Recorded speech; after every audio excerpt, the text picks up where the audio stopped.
So we're going to remove a stereo in Toyota Trago, and we're going to install an aftermarket head unit in it.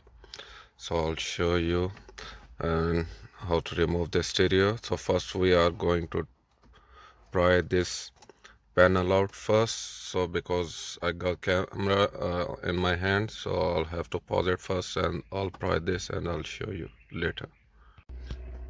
So find the spot somewhere where you can insert your pry tool and go along slowly with the other one and try to take it out really gently, because it's really easy to break this off. So as you can see, we took this off. So I have three connectors at left side, one is in middle, three is in center. And yeah, it's so fragile, so be careful with this panel here.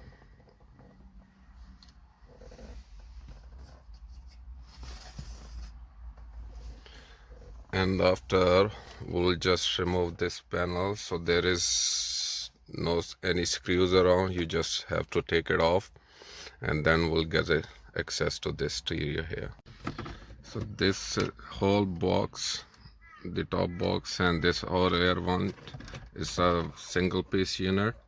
So yeah, you can just grab it off and it's just hold it by your back with these connectors, no screws, anything. And then when you lift it off, then actually there is a screw here, so you have to take this screw off.